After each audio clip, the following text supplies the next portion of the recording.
জগন্নাথের জাগ্রত হওয়া কোথা থেকে, ঘটনাটা বলি তাহলে। সেই গল্প তো শুনতে হবে।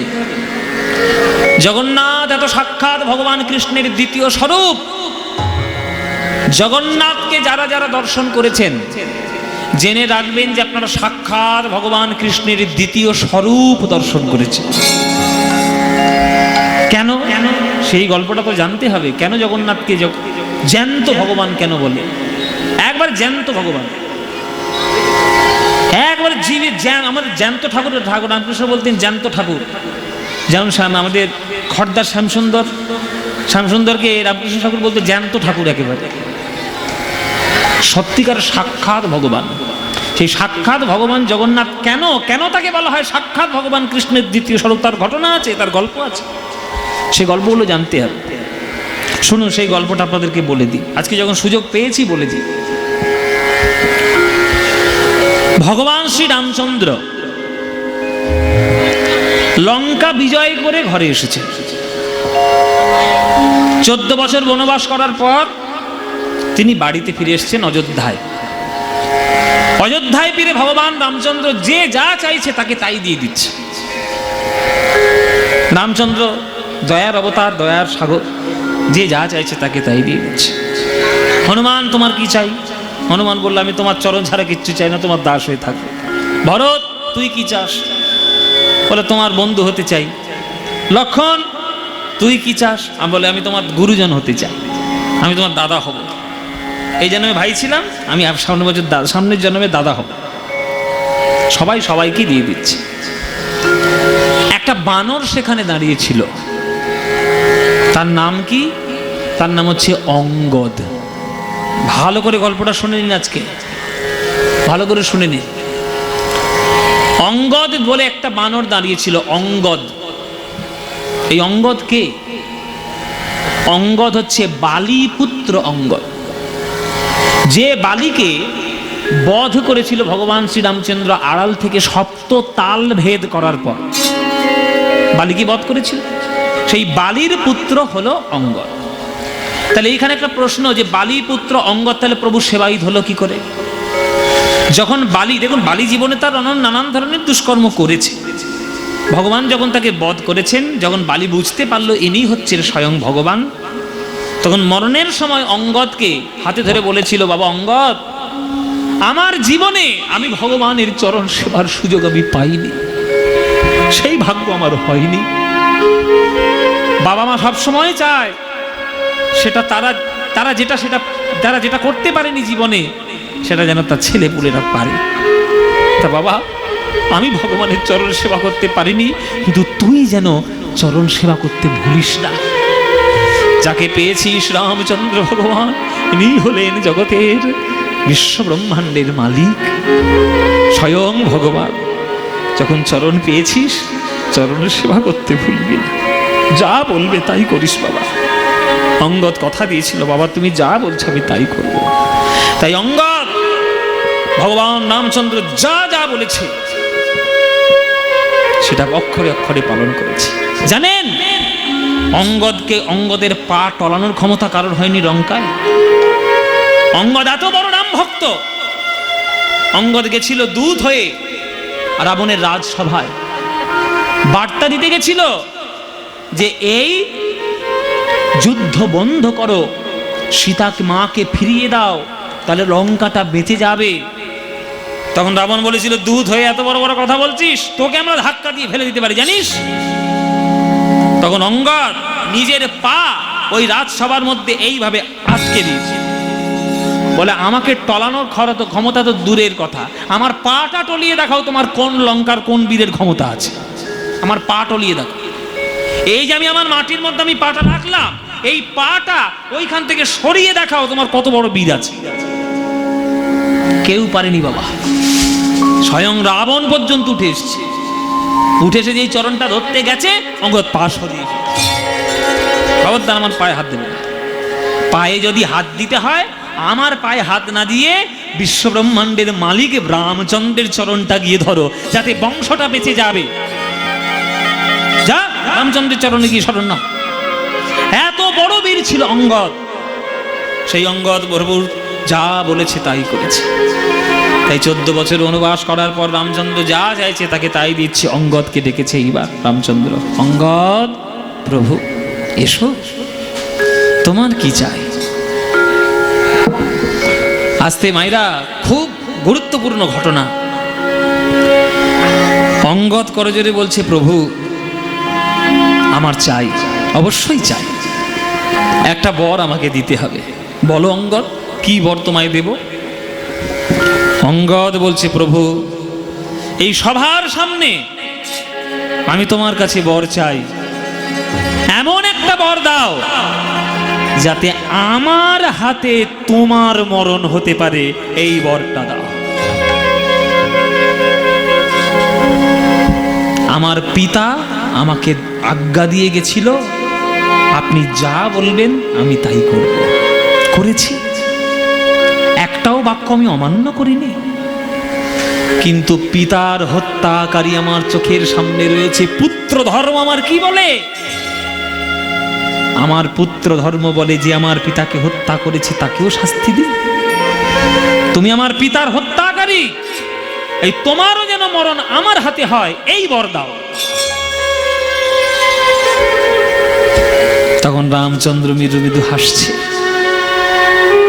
এই না হলে ভারতবর্ষ, আর এই না হলে সন্তান। অঙ্গদ, কথা দিলাম বাবা, তোর হাতেই আমার মরণ হবে, তবে ত্রেতা যুগে নয়, দাপর যুগে। দ্বারকা লীলা শেষ করার পর, দাপর যুগের লীলা অবসান যখন আমি করার পরিকল্পনা করব, তোর হাতেই আমার মরণ হবে, তুই হবি জরাব্যাধ, আর তোর হাতের বাণে বিদ্ধ হয়ে আমি আমার দাপর যুগের লীলা শেষ করব। এই আশীর্বাদ আমি তোকে দিয়ে গেলাম। তথাস্তু তথাস্তু তথাস্তু। সেই অঙ্গদ দাপর যুগে জন্মগ্রহণ করেছিল জরাব্যাধ রূপে। দাপর যুগের দ্বারকা লীলা যখন কৃষ্ণ শেষ করলেন, গোবিন্দ আমার মনে মনে ভাবছেন এইবার আমার জগৎ ছেড়ে যেতে হবে, আর থাকা যাবে না। তাই বনে গেলেন, নদীর ধারে বসলেন, গাছের উপরে বসে পাটা পায়ের উপরে রেখে পাটা দোলাতে লাগলেন, আর বাঁশি বাজাচ্ছেন আর পা দোলাচ্ছেন। জরাব্যাধ গেছে শিকার করতে, কি একটা নড়ছে যেন ওই গাছের পাতার আড়ালে, লাল লাল মতো দেখতে, পাখি নাকি? ওর একটা পাখি। কৃষ্ণের পায়ের তলা তো লাল বাবা, তা লালটা পাতার আড়াল থেকে এইভাবে দুলছে। তাই মনে মনে ভাবছি পাখি, পাখি যদি উড়ে যায় এটা বান মারতে হবে। শিকার করার জন্য জরাব্যাধ মারলো সেই তীর। সেই তীর গিয়ে বিদ্ধ হলো গোবিন্দের বৃদ্ধাঙ্গুষ্ঠে, আঙুলে লাগলো আঘাত। সেই আঘাত থেকে ক্ষত হয়ে গোবিন্দ আমার দাপর যুগের লীলা অবসান করলেন। সকল যদুকুল বংশধরগণ গোবিন্দের দেহকে নিয়ে চলেছেন।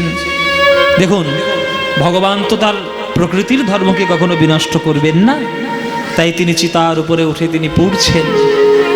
চন্দন কাষ্ঠে চিতা তৈরি হলো, ভগবান কৃষ্ণের দেহ অগ্নি সংযোজন করা হলো, সকল কিছু পুড়ে গেল,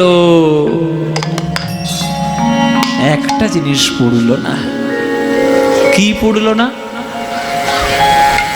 এটা নিয়ে অনেকটা বিতর্ক আছে। এই বিতর্কটা আমি বলে দিই। অনেকে বলেন গোবিন্দের হৃৎপিণ্ড নাকি পড়েনি, মেনে নিতেই পারি, অসুবিধা কিছু নাই। বিতর্কের কথা আমরা কেন শুধু শুধু বিতর্ক তৈরি করব?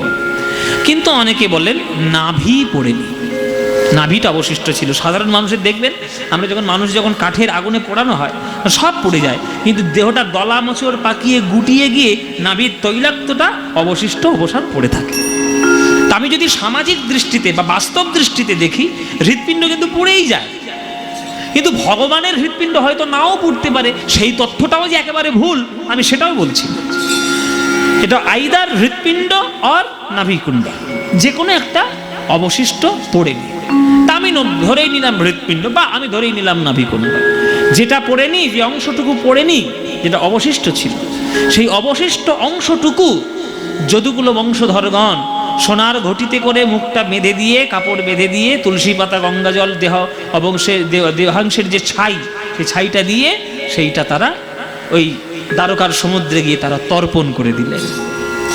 সেই তর্পণ করার পর সেই ঘটি, সেই সোনার ভাণ্ড ভাসতে ভাসতে ভাসতে ভাসতে পশ্চিম ভারত থেকে ঘুরে ঘুরে সমুদ্র ঘুরে আসলো, দাঁড়ালো পুরীধাম।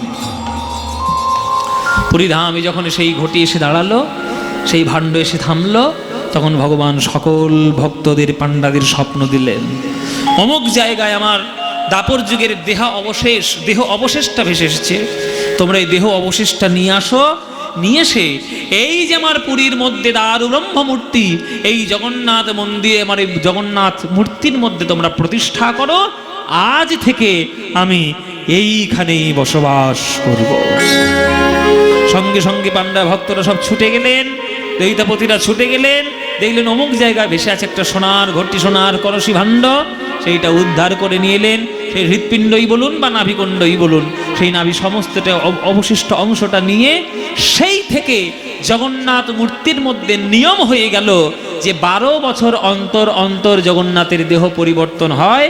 ওই অবশেষ অংশটুকু ব্রহ্মবস্তু নাম দিয়ে ওই ব্রহ্মবস্তুটি জগন্নাথ মূর্তির মধ্যে এখনো রাখা আছে। তাই জগন্নাথ দেবকে বলা হয় সাক্ষাৎ ভগবান কৃষ্ণের দ্বিতীয় স্বরূপ। ওই জন্যেই জগন্নাথ হলেন সাক্ষাৎ ভগবান। তবে হ্যাঁ, আপনি যেন ভাববেন না যে আপনাকে গেলেই পুরী মন্দিরে দেখানো হবে কোনটা অবশিষ্ট অংশ, ওটা আপনার দেখার জন্য নয়। আর এটা জেনে রাখবেন, জগন্নাথ কোনো ব্রাহ্মণদের দ্বারা পুজো করা ভগবান নয়, জগন্নাথ হচ্ছে সবল জাতির পুজো করা ভগবান। জগন্নাথ মানুষের মতো খায়, মানুষের মতো ঘুমায়, তার আবার জ্বরও আসে, সে আবার নিমের পাঁচনও নেয়। নিমের পাঁচন নিয়ে যখন তার অসুখ সেরে যায়, তখন সে রথে করে চেপে ভক্তদেরকে দর্শন দিয়ে রথের মাধ্যমে মাসির বাড়ি যায় গুন্ডিচা মন্দিরে। তাই ভগবান ভগবান নয়, মানুষ রূপে ভগবান সবার মধ্যে রয়েছে।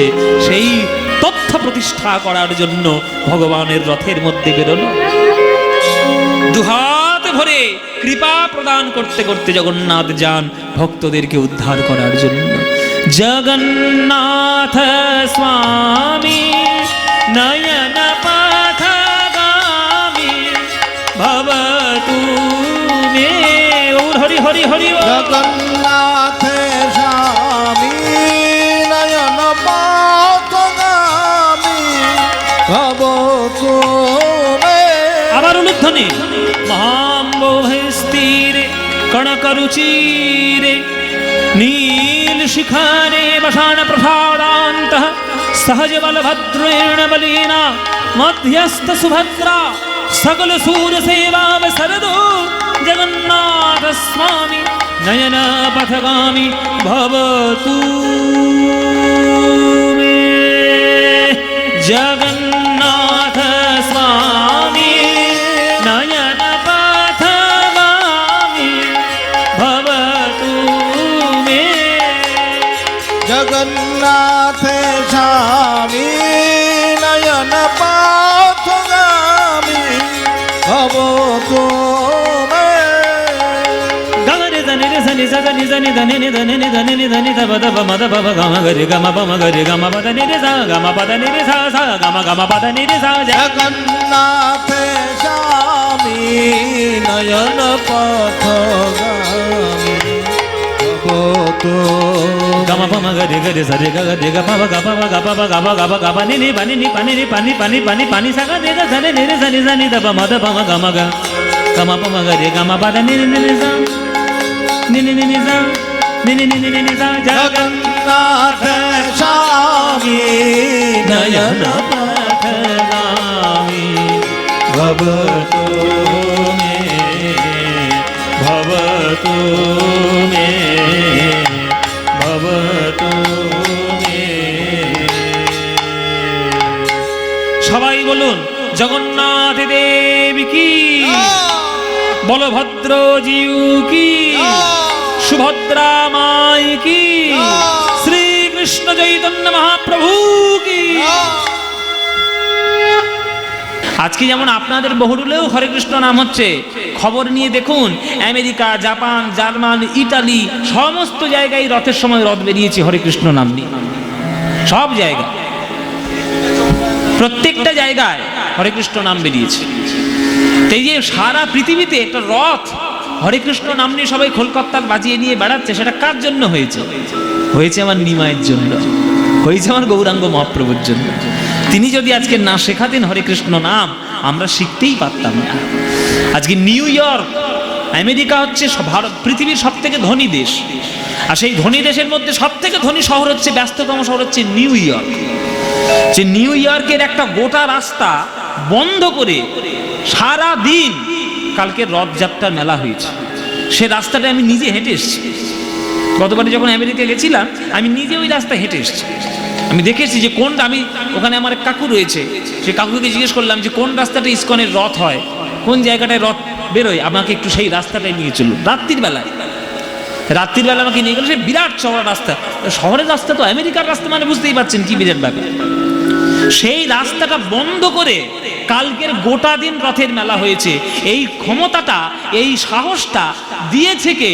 এই বাংলার ছেলে গৌরাঙ্গ মহাপ্রভু। তাহলে আপনারা ভাবতে পারছেন যে গৌরাঙ্গ মহাপ্রভুর প্রভাব কোথায়।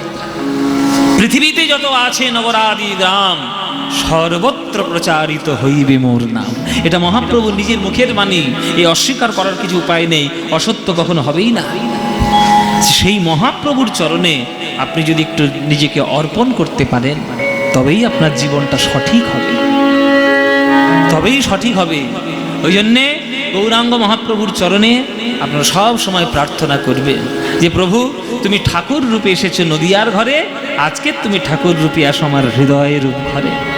আমি নতুনভাবে তোমায় পুজো করব, আমি নতুনভাবে তোমায় পূজা দেব, তোমার ছবি এঁকে আমার মনের মধ্যে, মনের মন্দিরে বসিয়ে রাখবো। আমি নতুন করে গড়ব ঠাকুর। আজকে আপনাদের একটা নতুন গান শোনাই। আমি নতুন করে গড়ব ঠাকুর, কোষ্টি পাথর দেমাইলে।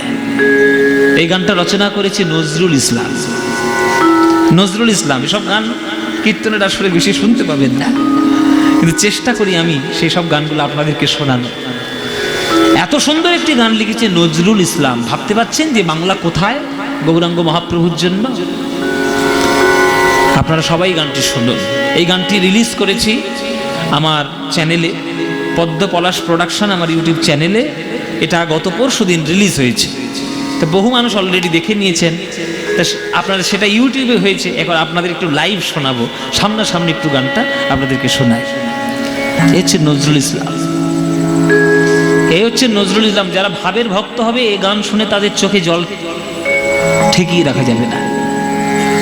আমরা তো গায়ক, তো সুরের ইমোশন, সুরের যে মাদকতা, সুরের যে ভাব, সেটা আমরা গাইতে গাইতে আমরা মাঝে মাঝে কেঁদে ফেলি। আসলে আমরা গায়ক, সুর আমাদেরকে স্পর্শ করে ভেতরের মধ্যে, কিন্তু ভাব সুর যে ভক্তের হৃদয়ের মধ্যে গিয়ে একবার আঘাত করবে, সে কখনো সেই গান ভুলতে পারবে না। ওই জন্যেই কীর্তন গান শ্রেষ্ঠ গান। কীর্তন শ্রেষ্ঠ ছিল, শ্রেষ্ঠ আছে, আর শ্রেষ্ঠ চিরকাল থাকবে। কেননা কীর্তন মানুষকে কাঁদাতে পারে। যতই কঠিন মানুষ হোক, যদি কীর্তনের আসরের মধ্যে 3 ঘন্টা মন দিয়ে কীর্তন শোনে, 3 ঘন্টার মধ্যে কোনো না কোনো একটা জায়গায় তার হৃদয়টা গলে যাবে, আর যেই হৃদয় গলে যাবে, চোখের কোণ থেকে জল বেরিয়ে আসবে।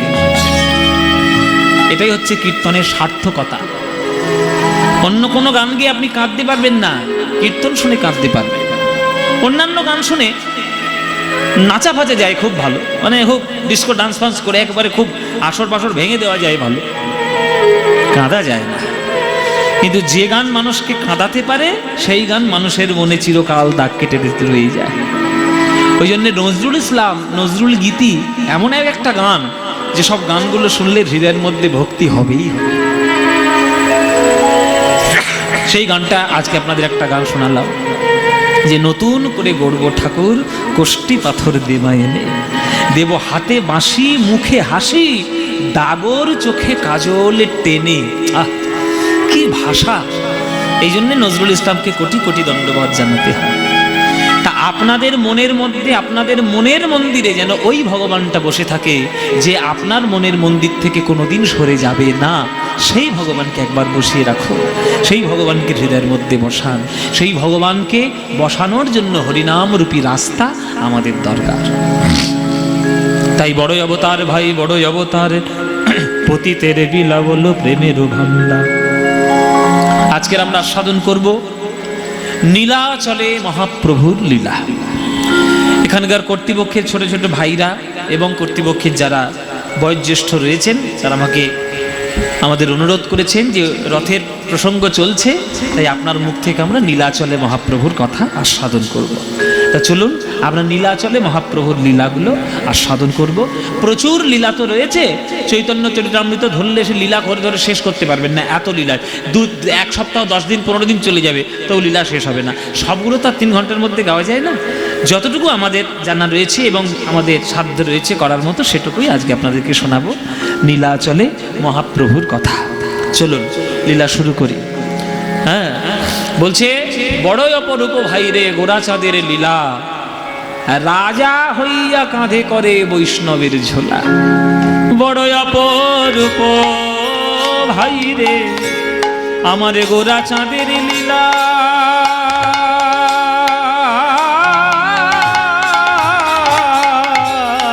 বড়ই অপরূপ ভাই রে গোরাচাঁদের লীলা। ও গো রাজা হইয়া কাঁধে করে বৈষ্ণবের ঝোলা রে, রাজা হইয়া কাঁধে করে বৈষ্ণবের ঝোলা।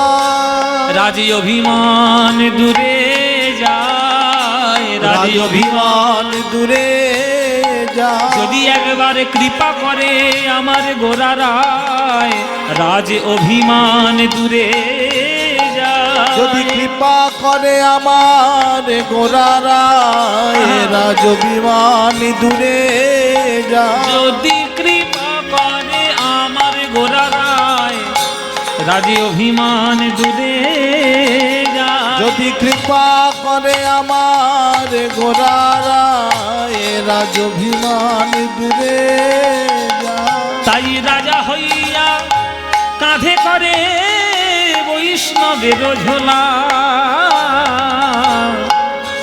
সব পদাবলীর সুর বাবা, সব অরিজিনাল কীর্তনের পদাবলীর সুর। ওই চড়ায় গাইতে হবে, আকুল হয়ে ভগবানকে ডাকতে হবে। কেননা ভগবানকে আকুল হয়ে না ডাকলে ভগবান আসবে না। ও মায়েরা, একবার একটা ভক্ত রামকৃষ্ণ ঠাকুরের কাছে গেছে, তো বলে আপনি ঠাকুর দেখেছেন? ও ঠাকুর, এই যে মা মা করে দিন রাত করে কেঁদে কেঁদে মরছো, সব পাগলামি করছো, ঠাকুর দেখেছ? বলে হ্যাঁ দেখেছি। কি করে কই, আমি তো দেখতে পাইনি। বলে তুইও দেখতে পাবি, এক্ষুনি দেখতে পাবি বেটা, এক্ষুনি তোকে ঠাকুর দেখিয়ে ছাড়বো। বলে কই দেখাও দেখি। বলে ঠিক আছে আমার সঙ্গে আয়। বলে ঠাকুর তাকে হাতে ধরে নিয়ে গিয়ে গঙ্গার পাড়ে গিয়েছেন, বুঝলেন? গঙ্গার ঘাটে গেছে ঠাকুর, রামকৃষ্ণ ঠাকুর। হ্যাঁ, গঙ্গার ঘাটে গিয়ে, আর গঙ্গার ঘাট বলে এখানে বস, এইখানটায় বসে যে ভালো করে বুঝিয়ে বাজিয়ে বেশ বসিয়েছে। বলে ঠাকুর দেখবি, মাকে দেখবি? বলে হ্যাঁ দেখবো। বলে দেখ, এই দেখ। বলে তার মাথাটা ধরে আর জলের মধ্যে চুবিয়ে দেখ দেখ ঠাকুর দেখ, এক জলের মধ্যে চুবিয়ে। ও মায়েরা, ঠাকুর দেখতে পাবে না? সে প্রাণের ভয়ে বাঁচাও বাঁচাও বাঁচাও করবে। খানিক্ষণ মুখটা মাথাটা চুবিয়ে দেওয়ার পর এবার তুলেছে টেনে। বলে যে মরণের জন্য, বাঁচার জন্য যেমন ছটফট করছিলিস, জীবনটা ফিরে পাবি এটার জন্য যেমন আকুলি বিকুলি হচ্ছিলিস, এই আকুলি বিকুলিটা যেদিন মাকে দেখার জন্য ওই বাঁচাও বাঁচাও মা মা বলে ডাকবি, সেই দিন মা তোকে কোলে তুলে দেখা দেবে, আর কোনোদিন তোকে কোনোদিন দেখতে হবে। আকুলতা কই? আমাদের আকুলতাই নেই, তা ভগবান দেখা দেবে কি? ছড়ি ভগবান খেয়ে দিয়ে কাজ নেই তোমার, তো ভগবান তোর খেয়ে দিয়ে কাজ নেই। তুমি একেবারে 2 দিন জপের মালা নিয়ে হরে কৃষ্ণ জপ করছো, ভগবান মনে মনে বলছে বিরাট ভক্ত, এক্ষুনি দেখা দেবো, ছাই দেখা দেবে, জন্মে দেখা পাবে না ভগবানকে। আমি খুব পরিষ্কার কাঁচা কাঁচা কথা বলি, তো ওই জন্য অনেকের গায়ে জ্বালা ধরে যায়। ধরবে তাতে কি এসে, আমি পরিষ্কার সত্যি কথা বলবো। ধুতি পরুন, তিলক করুন, মালা পরুন, মাথায় শিখা রাখুন, হাতে জপের মালা করুন, সব করুন। কিন্তু মনের মধ্যে কারোর প্রতি যদি বিন্দু মাত্র দেশ থেকে থাকে, কারোর প্রতি এতটুকু যদি হিংসা থেকে থাকে, কারোর প্রতি এতটুকু যদি ক্ষতির চিন্তা থেকে থাকে, আপনি যতই সাজা বৈষ্ণব হওয়ার চেষ্টা করুন, জীবনে ভগবান পাবেন না, জীবনে ভগবান পাবেন না, বলে দিলাম। শুধু আপনাদের কথা না, আমার ক্ষেত্রেও একই কথা প্রযোজ্য। আমারও মনের মধ্যে যদি কারোর প্রতি হিংসা থাকবে তো বটেই, আমরা সাধারণ মানুষ, থাকবে, ওই জন্য আমরা ভগবান পাই না, কেউ পাবো না। কৃষ্ণ সেবা কামার পনে, ক্রোধ ভক্ত বিদ্বেষী জনে, লোভ সাধু সঙ্গ হরি কথা, মোহ ইষ্ট লাভ বিনে, মদ কৃষ্ণ গুণগানে রে, নিযুক্ত করহ যথা তথা। এই কথাটা কার কথা? নরোত্তম দাস ঠাকুরের কথা। কৃষ্ণ সেবা কামার পনে, ক্রোধ ভক্ত বিদ্বেষী জনে, কৃষ্ণ সেবা কামার পরে, ক্রোধ ভক্ত বিদ্বেষী জনে, লোভ সাধু সঙ্গ হরি কথা, লোভ সাধু সঙ্গ হরি কথা, আর মোহ ইষ্ট লাভ বিনে, মদ কৃষ্ণ গুণগানে রে,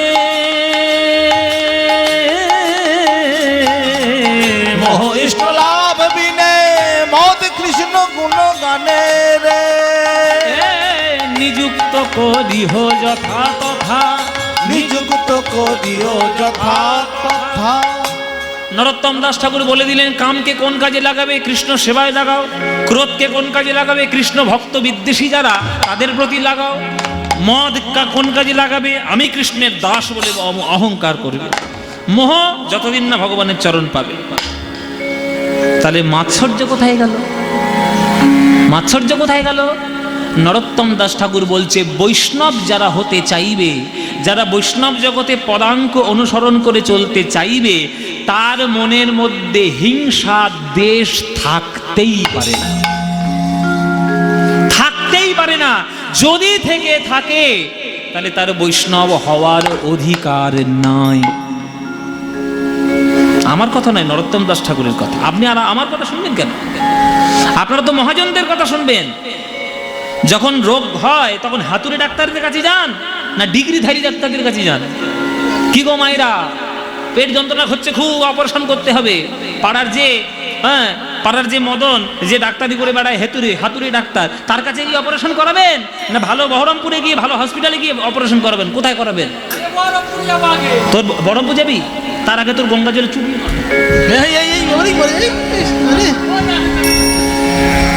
বলুন, হেতুরে ডাক্তারকে দেখাবেন না ডিগ্রিধারী ডাক্তারকে দেখাবেন? আরে ভাই, ভালো সার্জন দেখাবো। ভালো সার্জনকে দেখি অপারেশনটা করবে। তা আমাদের মতো হেতুরে ডাক্তারদের কথা শুনবেন কেন? কেন আমাদের কথা শুনে চলবেন? শুনে চলুন যারা ডিগ্রিধারী, যারা সাধনা করেছে। নরোত্তম দাস ঠাকুর, যিনি নিত্যানন্দের দ্বিতীয় স্বরূপ, রাজার ছেলে হওয়ার পরেও যে ছুটে গিয়েছিল বৃন্দাবনে, 3 দিন ধরে ছুটের পর তবে সে বৃন্দাবনে প্রেম পায়, তার কথা শুনে চলুন, তবেই প্রেম পাবে। সেই নরোত্তম দাস ঠাকুর বলে গেছে যে বৈষ্ণব হয়ে কারণ মনের মধ্যে এতটুকু যদি দেশ হিংসা থাকে, তার ভজন সাধন জীবনে হবে না, জন্মে হবে না। ওই জন্যই বলছে, কৃষ্ণ সেবা কামার পরে, ক্রোধ ভক্ত বিদ্বেষী জনে, লোভ সাধু সঙ্গ হরি কথা, মোহ ইষ্ট লাভ বিনে, মদ কৃষ্ণ গুণগানে রে, নিযুক্ত করিহ যথা তথা।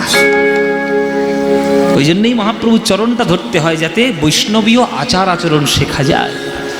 ওই জন্যেই আকুলতা দরকার। আকুল না হলে ভগবানকে পাবে না। ওই আকুল হয়ে যারা ডেকেছে মহাপ্রভুর চরণে, তারা রাজা হয়েও ভিখারি হয়েছে, আবার ভিখারি হয়েও রাজা হয়েছে। হরিদাস ঠাকুর ছিল ভিখারি, হয়েছে নামাচার্য হরিদাস। আর প্রতাপরুদ্র ছিল রাজা, মহাপ্রভুকে দেখার জন্য তার ভিখারির বেশ দিতেও হয়েছে। ওই জন্যই বলছে, রাজা হইয়া কাঁধে করে বৈষ্ণবের ঝোলাবো, রাজা হইয়া কাঁধে করে বৈষ্ণবের ঝোলা গো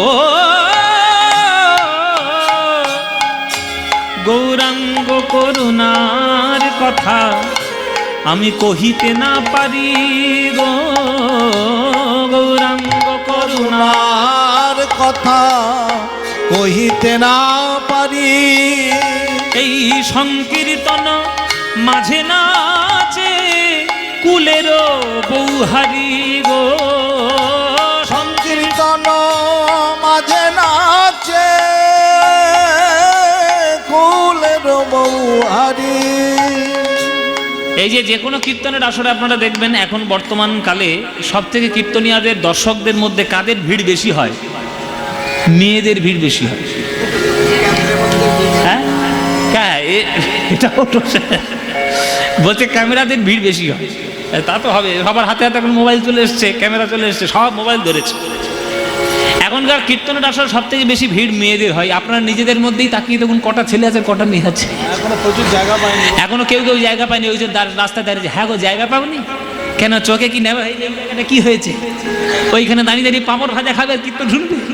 এদিকে এসো, কত জায়গা পড়ে রয়েছে, বললে এখনই জায়গা পেতে দেবে। ওইগুলো দাঁড়িয়ে রয়েছে, পপকর্ন খাচ্ছে আর ওই বসে বসে কীর্তন দেখছে। একটু এগিয়ে এগিয়ে বসো না, অনেক জায়গা আছে, এখন পাবে, কোনো অসুবিধা নেই। এই মেয়েরা যে ঘরের বাইরে ছেড়ে আজকের কীর্তন শোনার সাহসটা দেখিয়েছে, এই সাহসটা কে দেখালো? দেখিয়েছে আমার গৌরাঙ্গ মহাপ্রভু।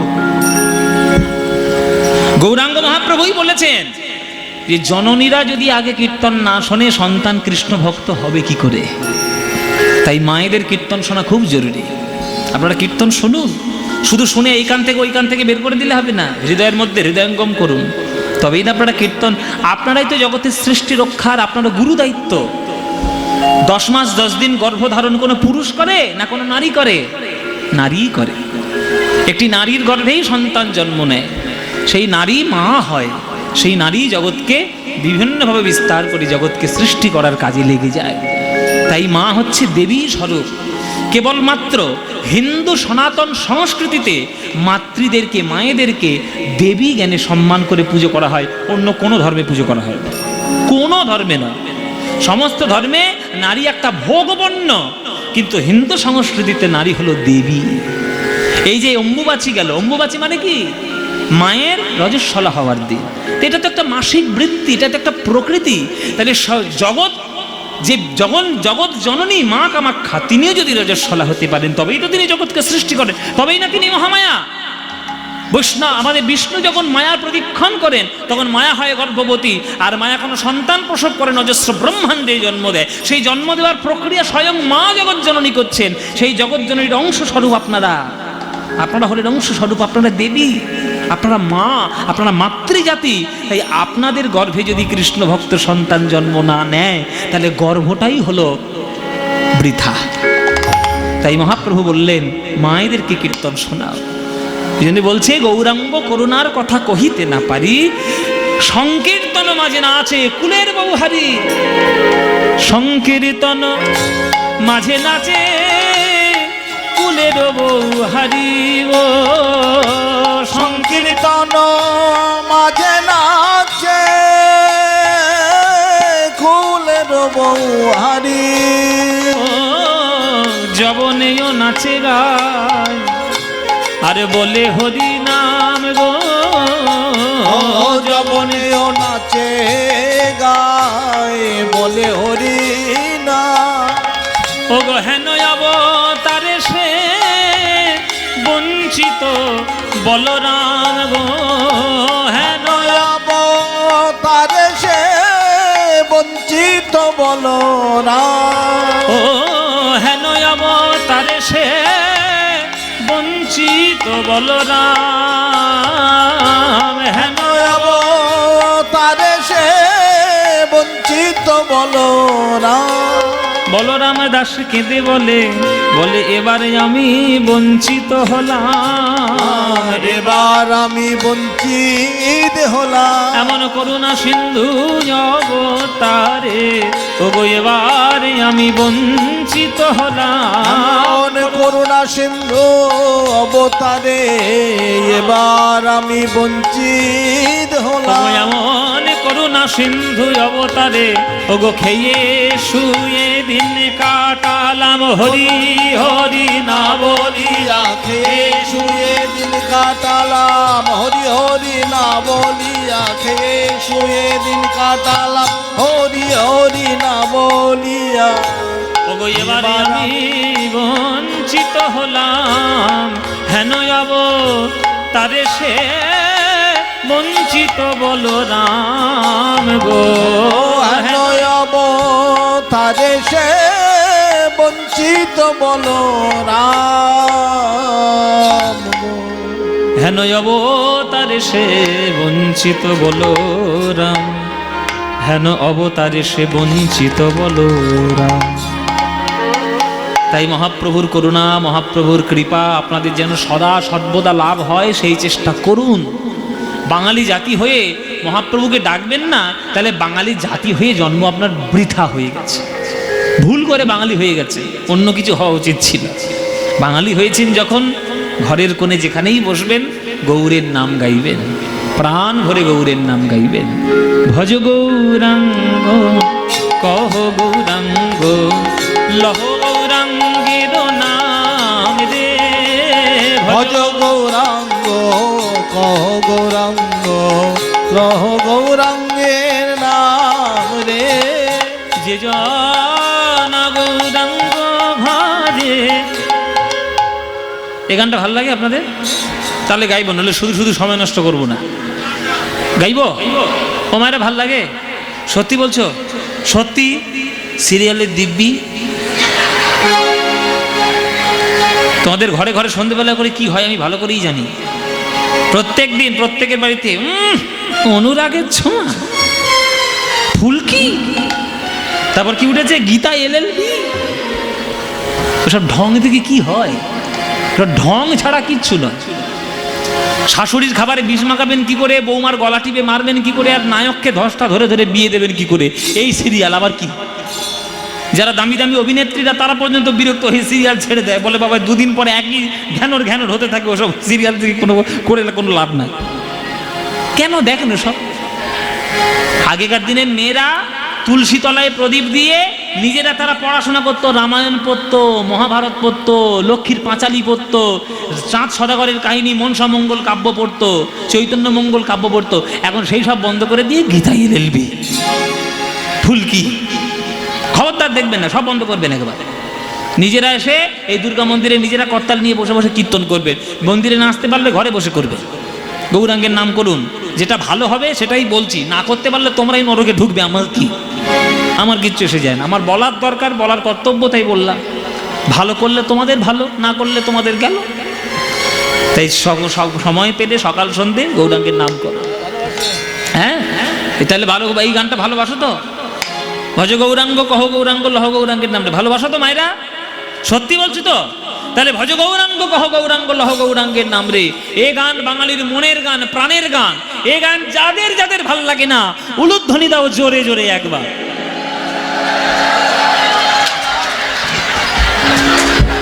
আর গাইতে ইচ্ছে করে, আমি বাড়ি যাব, এই বাড়ি যাব। হ্যাঁ ভাই দাঁড়া রে, এই ভাই দাঁড়া দাঁড়া দাঁড়া দাঁড়া, আমি বাড়ি যাব। ও মায়েরা কি করলে? এক কলসি দুধে এক ফোঁটা চোরা ফেলে দিলে।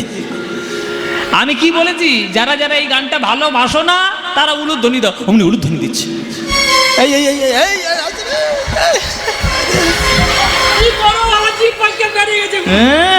বর্ষাকালে ভীমরতি হয়েছে।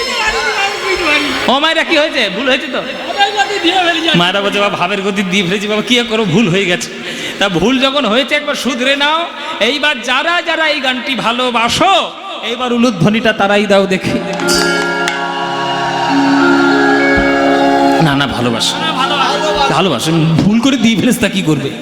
ভুল করে তাই যখন ভালোই যখন বাসো, করতালি দিয়ে সবাই মিলে এই গানটা গাইতে পারবে করতালি দিয়ে? হ্যাঁ, এমন জোরে জোরে গাইবে যাতে বহরমপুর পর্যন্ত আওয়াজ যায়। ঠিক আছে, তাই হবে। হ্যাঁ, বরুলে কীর্তন হচ্ছে বটে। চলো সবাই মিলে গাই। ভজ গৌরাঙ্গ কহ গৌরাঙ্গ, লহ গৌরাঙ্গের নাম রে। বলো ভজ।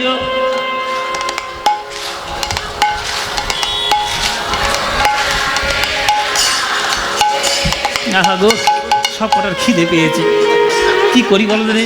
আলু ভাজা মুড়ি টুড়ি নিয়ে আসবো নাকি? এতগুলো লোক আর এই মিনমিন মিনমিন মিনমিন আওয়াজ, এ তো মশার ডাক। জোরে জোরে বলুন, জোরে জোরে, ক্যান্ডেল যাতে উড়ে যায়। ভজ গৌরাঙ্গ কহ গৌরাঙ্গ লহ গৌরাঙ্গের নাম রে। বলো ভজ। তবে হ্যাঁ, এই তো যে জন গৌরাঙ্গ ভজে সে হয় আমার প্রাণ রে। যে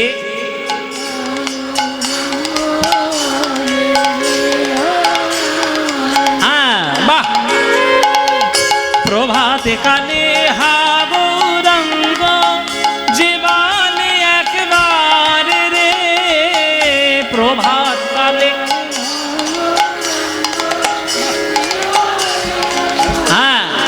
বাহ, সেই জন আমার হয় আমি হই তার রে।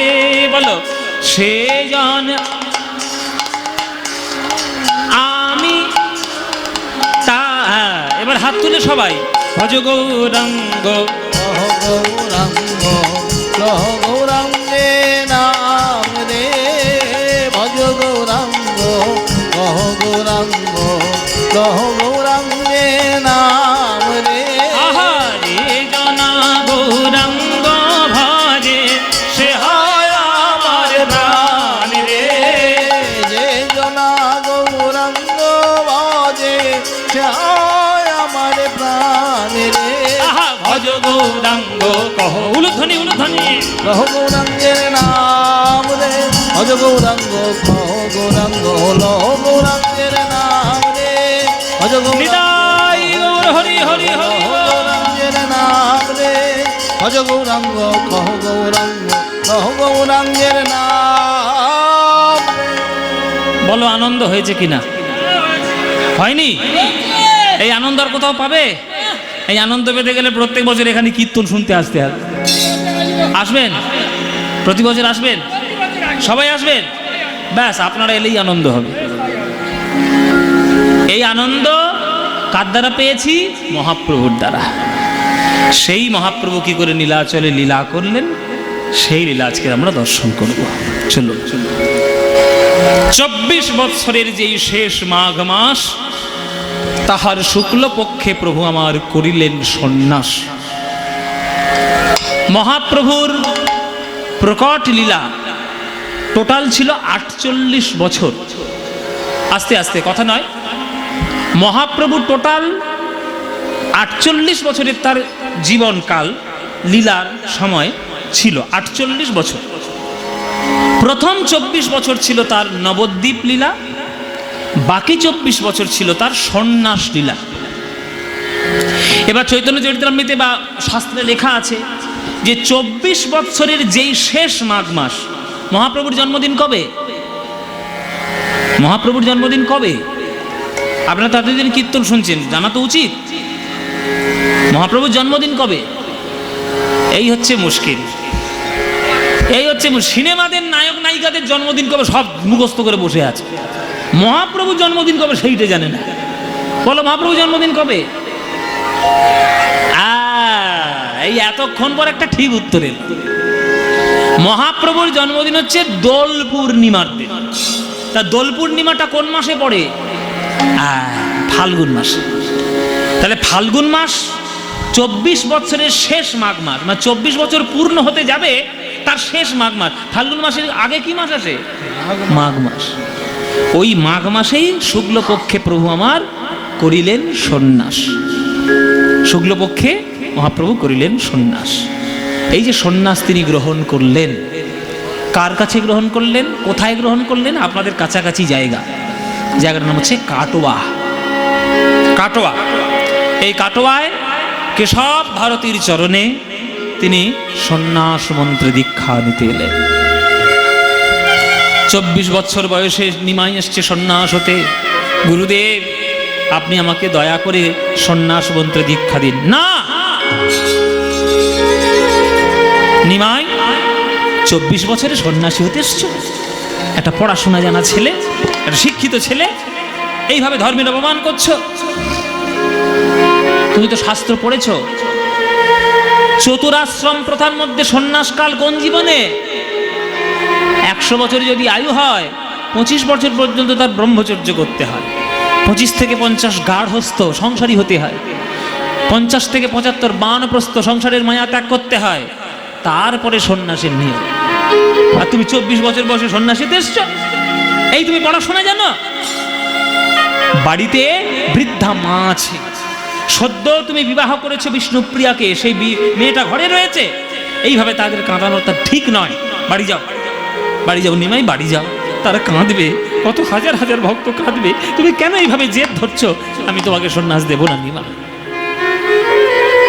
প্রভু বললেন, গুরুদেব বয়সের দোহাই দেবেন না, বয়সের দোহাই দেবেন না।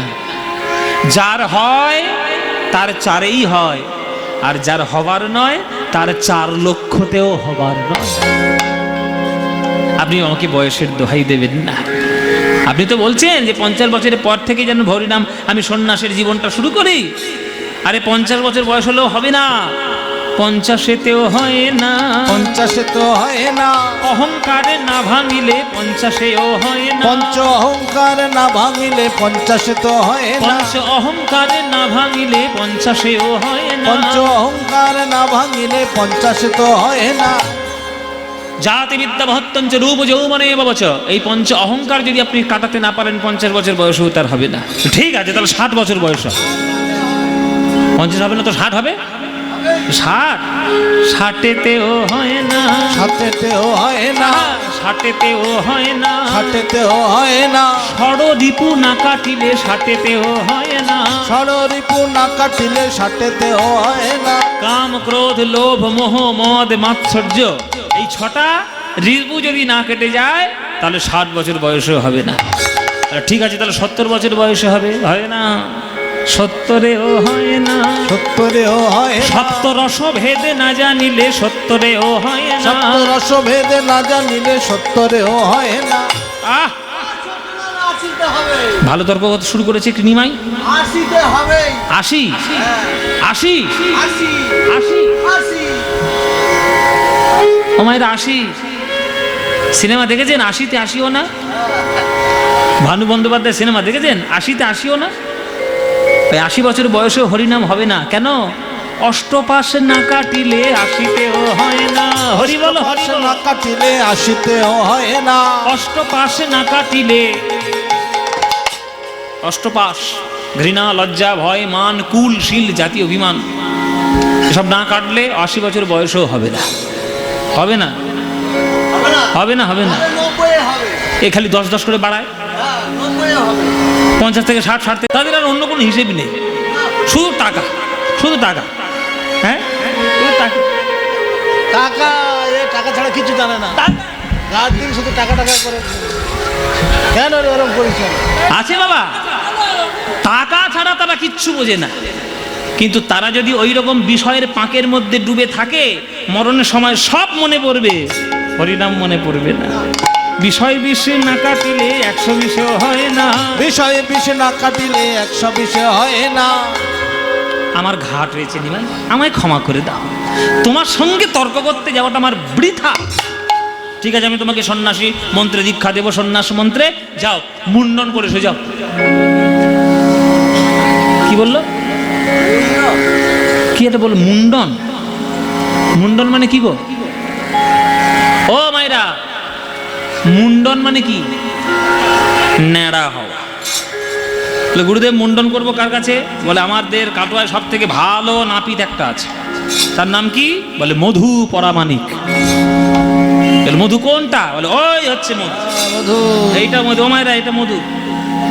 এই যে বসে বসে পাপড় ভাজা খাচ্ছ, এদিকে দেখো, এইটা মধু। মুখটা দেখে নাও, এখন মধুর মতো মিষ্টি। আহা, কি সুন্দর মিষ্টি। আরে কি দারুণ। এটা মধু পরামানিক। এ মধু, মধু, মধু বলে আমায় কে ডাকিলে, মধু বলে আমার কে ডাকিলে, মধু বলে আমায় কে ডাকিলে, মধু বলে আমার কে ডাকিলে, এমন মধুর স্বরে মধু বলে আমায় কে ডাকিলে, এমন মধুর স্বরে মধু বলে আমার কে ডাকিলে। এই এই আমি ডেকেছি মধু। ও ঠাকুর, বলো ঠাকুর কি হয়েছে? আমাকে একটু মুন্ডন করিয়ে দে বাবা, আমার গুরুদেব তোর কাছে পাঠিয়েছে। মুন্ডন? আমার কাছে? হ্যাঁ, আমি তো পয়সা ছাড়া মুন্ডন করাই না, ফেলো করি মাখো তেল, আমি কি তোমার পর? আমি ব্যবসা ছাড়া কিছু বুঝি না ঠাকুর। আবার আর একটা শর্ত আছে, আমি বামুন ছাড়া কারোর মতে খুঁট ঠেকাই না। তা তুমি বামুন, খুঁট ঠেকাবো, পয়সা দাও, পয়সা দাও আগে। গৌরাঙ্গ মহাপ্রভু বলছে, আমি তো পয়সা নিয়ে আসিনি, বাড়ি থেকে যখন বেরিয়েছি আমি কি তখন পকেটে করে ধরি আমি সোনা দানা গয়নাকাটি নিয়ে এসছি? আমি পয়সা দিতে পারবো না মধু, তবে পয়সার পরিবর্তে তোকে আমি একটা কথা দিয়ে গেলাম, তোকে আমি ভব নদী পার করে দেব। ওমায়রা, ভব নদী।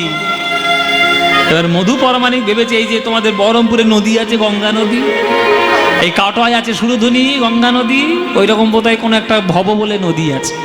ও ঠাকুর, গলায় তোমার পইতা, তুমি নদী পারাপার করো?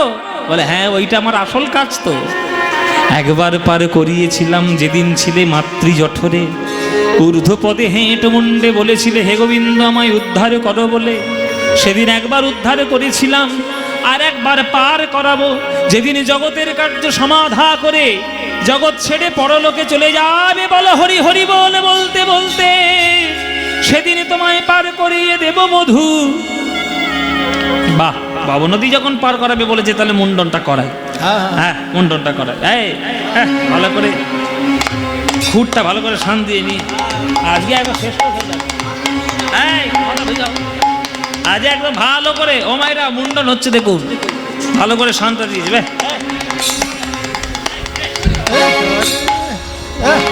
কি হলো? হচ্ছে না, হচ্ছে না।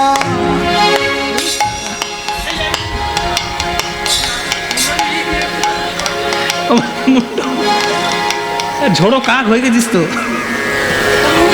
ও মায়েরা যতবার সেই খুরটা নিয়ে যতবার টান দিচ্ছে, ততবার স্লিপ খেয়ে বেরিয়ে যাচ্ছে, মানে একবারের জন্য চুল কাটে না।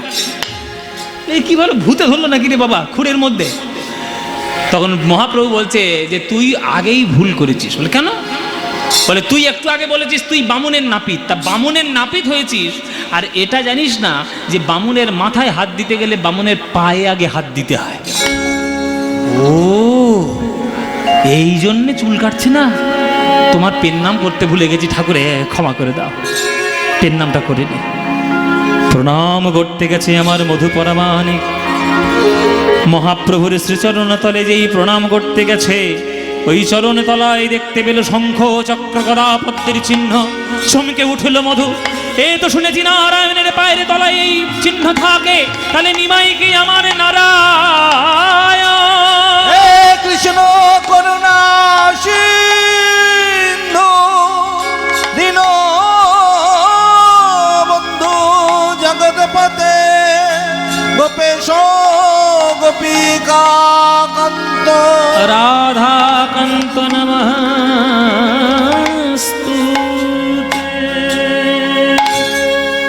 আষাঢ় খেয়ে পড়ল আমার মধু পরমাণিক, তুমি আমার নারায়ণ প্রভু, তুমি আমার নারায়ণ। নারায়ণ এসেছে মুন্ডন করতে, কত বড় সৌভাগ্য, আর আমার নিমাই এসেছে মুন্ডন করতে, কি দুর্ভাগ্য। কারণ একবার যদি এই মুন্ডন করিয়ে দিয়ে এই রূপ আর কেউ দেখতে পাবে না আমার গৌরাঙ্গ। প্রভু গো, তোমার এই মুন্ডন হলো আমার জীবনের শেষ মুন্ডন। তোমার মুন্ডন করানোর পরে এই নাপিত ব্যবসা আর না করি, এই নাপিত ব্যবসা আর না করি, আমি খুর ফেলি দিব জলে। প্রভু শনে যাব মাগিয়া খাইব রসিকানন্দে বলে। প্রভু শনে যাব মাগিয়া খাইব রসিকানন্দে বলে। এই নাপিত ব্যবসা আর না করিব, খুর ফেলি দিব জলে। প্রভু শনে যাব মাগিয়া খাইব রসিকানন্দে বলে। আমি তোমার সঙ্গে যাব, আমি তোমার সঙ্গে যাব, তোমার চরণ ধরে আমি তোমার সঙ্গে যাব।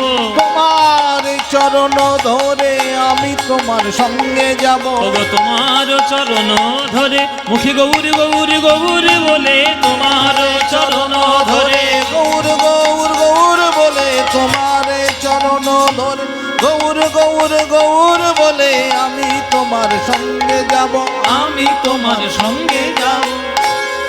মুন্ডন হয়ে গেল। এবার মুন্ডন করে মহাপ্রভু কেশব ভারতীর কাছে এসছে। কেশব ভারতী বলছে মুন্ডন হয়ে গেল, তাহলে এবার শেষ অস্ত্র প্রয়োগ করতে হবে। ও নিমাই, কোন মন্ত্রে দীক্ষা দেব? মন্ত্র ভুলে গেছি নিমাই। মন্ত্র ভুলে গেছেন? গতকাল রাত্রে স্বপ্নের মধ্যে আমি একটা মন্ত্র পেয়েছি। হ্যাঁ, তুমি সন্ন্যাস হওয়ার আগে মন্ত্র পেয়ে গেছো? কই দেখি কি মন্ত্র? তাহলে শুনুন, আপনার কানে বলছি। সেই মন্ত্র গিয়ে মহাপ্রভু বললেন কেশব ভারতীর কানে। চমকে উঠেছে কেশব ভারতী, এই মন্ত্র নিমাই জানলো কি করে? নিমাই যখন জেনেই ফেলেছে, আর তো ফাঁকি দেওয়ার কোনো রাস্তা আমার নাই, ফাঁকি দেওয়ার রাস্তা তো আমার নাই, আমি ফাঁকি দিতে পারবো না। এসো নিমাই, তোমার কানে কানে সেই মন্ত্র আমি বলে ফেলি। কানে কানে দিলেন সেই সন্ন্যাস মন্ত্র। সন্ন্যাস মন্ত্র দেওয়ার পরে কেশব ভারতী বলছে, ওগো নিমাই, আমার একটা কথার উত্তর দাও দেখি। কি উত্তর, কি প্রশ্ন? বলো বলো নিমাই কে কার গুরু? বলো বলো নিমাই কে কার গুরু? বলো দেখি নিমাই কে কার গুরু? বলো দেখি নিমাই কে কার? বলো তুমি গুরু না আমি গুরু? বলো বলো নিমাই কে কার গুরু? হরি বল, হরি বল। আমি গুরু, বলো বলো নিমাই কে কার? আসলে তুমি নিমাই জগৎ গুরু, কৃপা করে আমায় করিলে গুরু, তুমি হলে জগৎ গুরু। কৃপা করে আমায় করলে গুরু, তুমি হলে জগৎ গুরু। কৃপা করে আমায় করলে গুরু, তুমি হলে জগৎ গুরু। বলো দেখি নিমাই কে কার গুরু? বলো বলো নিমাই কে কার গুরু? গুরুটা কে হলো মায়েরা? তাহলে এতক্ষণ পর গুরুটা কে হলো? কি বাবা, গুরু কে হলো? কেশব ভারতী হলো না নিমাই হলো? নিমাই মন্ত্র ভুলে গেছিল কেশব ভারতী, সে মন্ত্র নিমাই কানে বলেছে, আর সেই মন্ত্র ঘুরিয়ে নিমাই কানে বলেছে। তাহলে গুরু কে হলো? আমার গৌরাঙ্গ মহাপ্রভু। অদ্য হইতে নাম তোমার শ্রীকৃষ্ণ চৈতন্য। তুমি শ্রীকৃষ্ণ চৈতন্য। কৃষ্ণ নাম দিয়া জীবের করাও তুমি ধন্য। করাও তুমি ধন্য। হরি নাম দিয়া জীবের করাও তুমি ধন্য।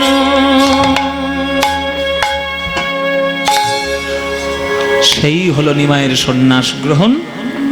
আর সেই নিমাই চললেন বৈষ্ণব ধর্ম প্রচার করার জন্য। প্রথম 6 বছর তিনি ভারতবর্ষের কোণে কোণে ঘুরেছেন, বৈষ্ণব ধর্ম প্রচার করেছেন, অনেক দাম্ভিক ভক্তদেরকে উদ্ধার করেছেন। তারপরে রাধার ভাবে, বিরহ ভাবে ভাবিত হয়ে আমার মহাপ্রভু 18টি বৎসর ধরে কেবলমাত্র পুরীধামে কৃষ্ণকে, জগন্নাথকে প্রাণনাথ প্রাণনাথ বলে তিনি বিরহের মধ্যে কাটিয়েছেন। সেই জগন্নাথ দেব, সেই নীলাচলে আমরা সবাই মিলে যাব বাবা। চলুন, রথের সময় চলছে, উল্টো রথ কিছুদিন পরেই আসবে। আমরা সেই অবসরে আজকের নীলাচলে মহাপ্রভু গাইছি, তাই আমরা একটু জগন্নাথের বন্দনা গাইতে গাইতে আমরা একটু পুরীধামে প্রবেশ করব সবাই মিলে। চলুন মায়েরা, জগন্নাথের বন্দনা গাইব। সবাই হাত জোড়ে করে বসুন, সবাই হাত জোড়ে করে বসবেন। জগন্নাথের বন্দনা গাইব। এই বন্দনা রচনা করেছেন শঙ্করাচার্য। শঙ্করাচার্যের জগন্নাথ অষ্টকম, তার মধ্যে কয়েকটি শ্লোক আমরা আস্বাদন করব। চলুন সবাই মিলে আমরা জগন্নাথ বন্দনা গাই। বেশ, আচ্ছা, একটা কথাই এই সুযোগে বলে দিই। এই বহরুল দুর্গা মন্দির প্রাঙ্গণে এই রথের উপলক্ষ করে যে কীর্তন অনুষ্ঠান, এই আমার ছোট ছোট ভাইগুলো তারা সবাই মিলে তারা চেষ্টা করেছে। আমার অনেক বয়োজ্যেষ্ঠও আছে, বয়সে বড় বয়সে ছোট, সবাই মিলে আজকের এই কীর্তন গান অনুষ্ঠান তারা আয়োজন করেছে। এই আয়োজনে আপনাদের একটু অংশীদার হতে হবে। তারা অনেক আগ্রহ নিয়ে এই কীর্তন আসর তৈরি করেছে। সাধারণত ইয়াং ছেলেরা কাঁচা বাদাম, ভাজা বাদাম, কাঁচা ছোলা, ভাজা ছোলা, এই সমস্ত গান টান শোনে টুনে আর কি। কিন্তু এদের মধ্যে একটু মতি ফিরেছি যে আমরা একটু কীর্তন গান করবো আমাদের পাড়ায়। তো ভগবান সকল মনস্কামনা এদের পূর্ণ করুক। আর কীর্তনের মধ্যে এরা যে এইভাবে ডুবে থাকুক, তার জন্য আপনাদের একটু সহযোগিতা তারা কামনা করছে। আপনাদের চরণ প্রান্তে তারা ভিক্ষা পাত্র নিয়ে মহাপ্রভুর পথেরই পথিক হয়ে তারা আপনাদের চরণে ভিক্ষা করতে যাবে। আপনাদের যার যতটুকু সাধ্য আছে আপনারা প্রাণ ভরে একটু দান করবেন। একটা কথা বলে দিই, পয়সা দিয়ে, অর্থ দিয়ে, ভালো করে শুনুন কথাটা, অর্থ দিয়ে আপনি পরমার্থও কিনতে পারেন, আপনি অনর্থও কিনতে পারেন। কোনটা কিনবেন সেটা আপনার ব্যাপার, কেননা ভারতবর্ষ এখন স্বাধীন, গণতন্ত্র আমরা স্বাধীন করেছি, আপনাদের ব্যাপার। 500 টাকার নোট দিয়ে আপনি মদের বোতল কিনে আপনি নেশাগ্রস্ত হয়ে নর্দমার পাশে পড়ে থাকতেই পারেন। 500 টাকা দিয়ে যদি কেউ মদের বোতল কেনে তাহলে সে অনর্থ কিনে ঘরে নিয়ে এলো। আর 500 টাকার নোট দিয়ে যদি কেউ শ্রীমদ্ ভগবদ গীতা কিনে নিয়ে আসে, জানবেন পরমার্থ কিনে সে ঘরে নিয়ে এলো। হাজার হাজার টাকা বন্ধু বান্ধবদের সঙ্গে ফুর্তি করে যদি উড়িয়ে দেয়, সেটা অনর্থের পথে গেল। কিন্তু কিছু সংখ্যক অর্থ, কিছু পরিমাণ অর্থ যদি আমরা গৌর গোবিন্দের সেবায় আমরা প্রদান করতে পারি, জানবেন পরমার্থের পথে গেল। এবার আপনাদের ব্যাপার, আপনারা পরমার্থে দেবেন না অনর্থে দেবেন, সেটা আপনাদের নিজস্ব দায়িত্ব, সেটাই হস্তক্ষেপ করার অধিকার আমার নেই। শুধু আপনাদের কাছে যাবে যখন, আপনারা প্রাণ ভরে একটু তাদেরকে দান করবেন। আপনি আচরি ধর্ম অপরে শিখায়, নিজে না কইলে অন্যে শেখানো না যায়। আমি কীর্তনিয়া, আমি বলছি আপনারা দান করুন, কিন্তু কীর্তনিয়া হিসেবে আসরে দাঁড়িয়ে সর্বপ্রথম দান দেওয়া উচিত আমার নিজের। তাই আপনাদের সবার দান দেওয়ার আগে এই আসর থেকে আমি নিতাই গৌর প্রেমানন্দে হরি বল বলে এই দান আমি শুরু করলাম। এইবার আপনাদের কাছে গেলে আপনারা যার যেমন ইচ্ছা প্রাণ ভরে দান করবেন। আর একটা কথা, আমার গান ভালো লেগে থাকলে 10 টাকা, 20 টাকা, 50 টাকা খবরদার আমাকে দিতে আসবেন না, আসুন, একদম দেবেন না। গানের শেষেও দেবেন না, গানের মাঝখানে তো দেবেনই না। আমার গান শুধু আমার না, কোনো কীর্তনিয়াকে কোনো পয়সা আসলে দেবেন না। আমার পারিশ্রমিক এরা গোটি আমার দিয়ে দিয়েছে, আবার নতুন করে দর্শকদের কাছে 10 টাকা 50 টাকা নেওয়ার কোনো বাসনা আমার নেই। দেবেন না, আমাকে দেবেন না।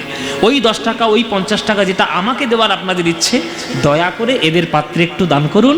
এদের পাত্রে দান করলে আমার খুব আনন্দ হবে। তবেই এই জগতে এই কীর্তন আসরগুলো আরও ভালো হবে, আরও সুন্দর হবে। আপনাদের প্রত্যেকের কাছে আমার অনুরোধ। তাই যাও বাবা, এবার তোমরা ভিক্ষা করতে শুরু করো।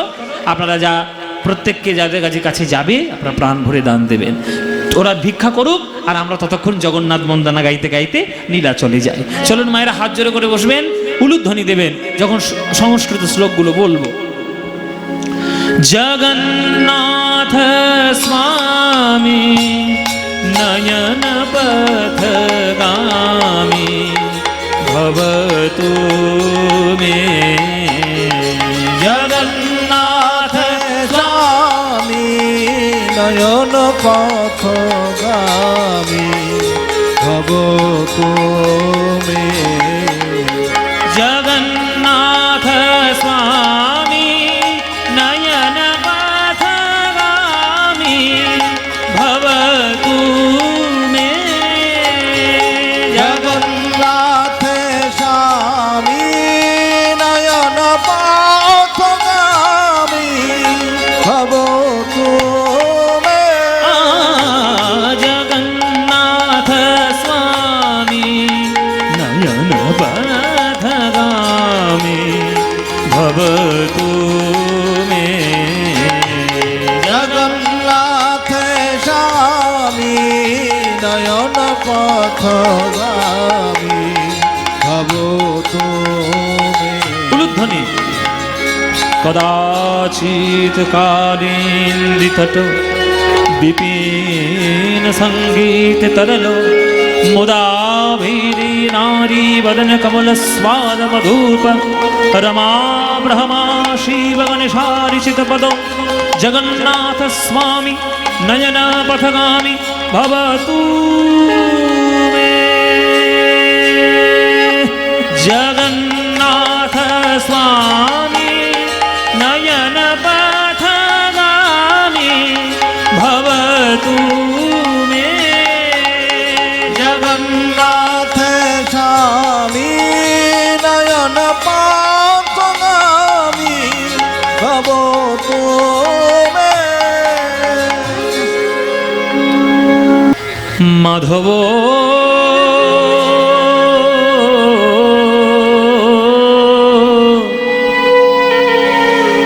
মাধব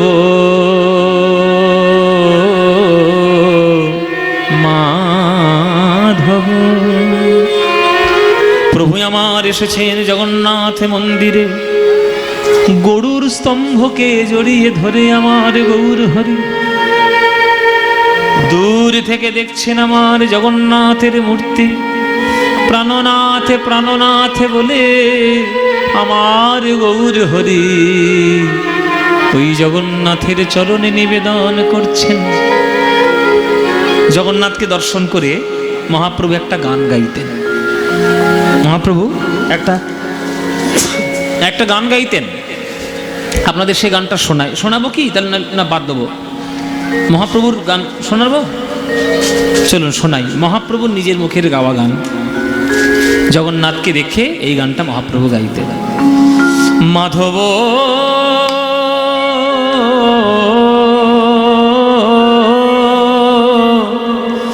মাধব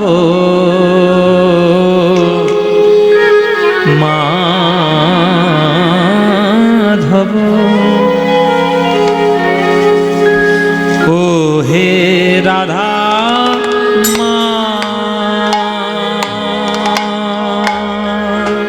ও মাধব হে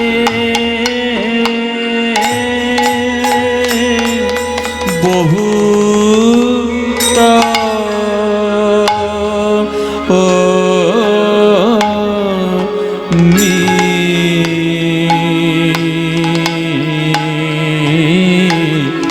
মিনতি, বহুত মিনতি করু তো হে ও হে রাধা মা। মধ্যম দশকুশি তাল। ও মা ভব এই নিবেদন তব পায় হে, চরণ ছাড়া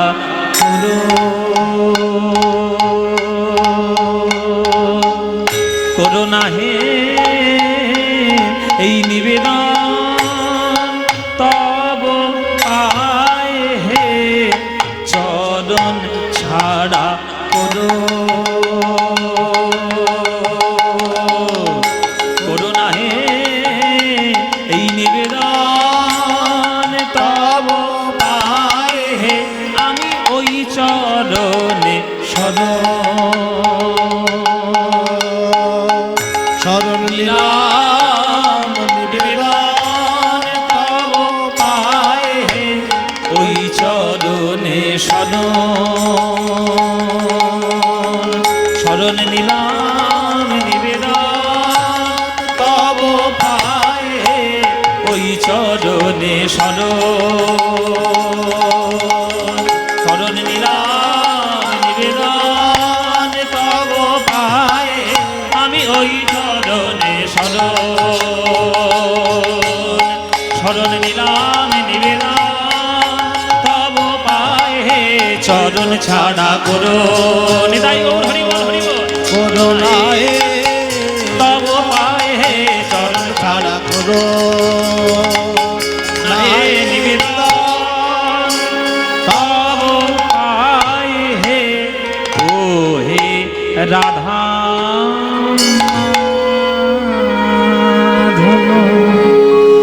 মাধব বহুত মিনতি করু তয় হে মাধব দেই তুলসী তিল দেহ মন সমান পলু, দেই তুলসী তিল দেহ মন সমান পলু, দয়াজনী দয়াজনী ছোড়ো হে মাধব, আমায় দয়া ছেড়ো না, ওগো আমায় দয়া ছেড়ো না হে। মাধব আমি চির অপরাধী বলে, ওগো আমায় দয়া ছেড়ো না হে। আমি চির অপরাধী বলে, মাধব দয়া ছেড়ো না হে। আমি চির অপরাধী বলে, ওগো মাধব তোমার শ্রীচরণে চির অপরাধী বলে, মাধব তোমার শ্রীচরণে চির অপরাধী বলে, মাধব তোমার শ্রীচরণে চির অপরাধী বলে, মাধব তোমার শ্রীচরণে আমি চির অপরাধী বলে, আমায় চরণ ছাড়া করো না হে। চির অপরাধী বলে, চরণ ছাড়া করো না হে। চির অপরাধী বলে, ওই ওই চরণে শরণ নিলাম চির অপরাধী বলে, ওই চরণে শরণ নিলাম চির অপরাধী বলে, ওই চরণে শরণ নিলাম চির অপরাধী বলে, ওই চরণে শরণ নিলাম চির অপরাধী, ওই চরণ ছাড়া করো না হো চির অপরাধী বলে, চরণ ছাড়া করো না গো চির অপরাধী বলে, চরণ ছাড়া করো না গো চির অপরাধী বলে, ওই চরণে শরণ নিলাম চির অপরাধী বলে, ওই চরণে শরণ নিলাম চির অপরাধী বলে, ওই চরণে শরণ নিলাম। আমায় দয়া ছেড়ো না হে, ওগো দয়া জনি ছোড়ো বিময়ে হে মাধব ও।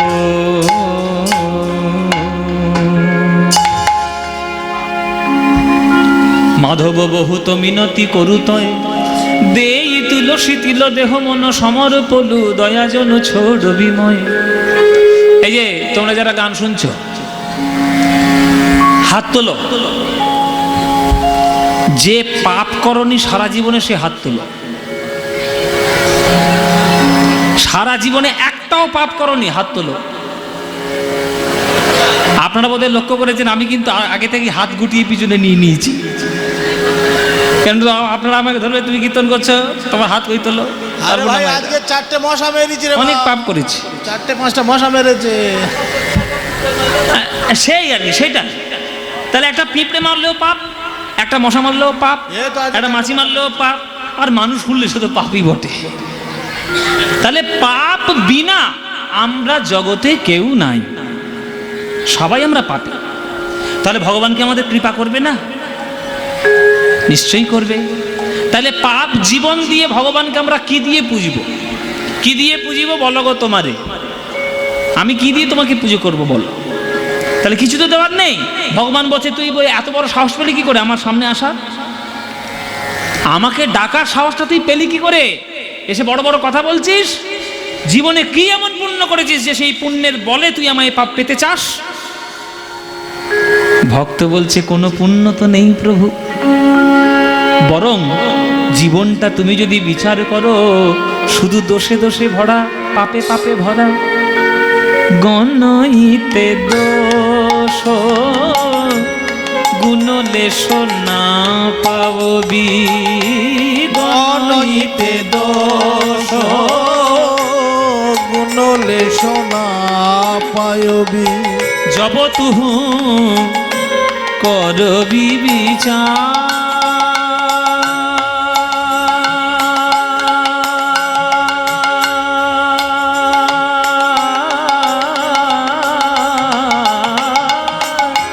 জব তুহু করো বিচার।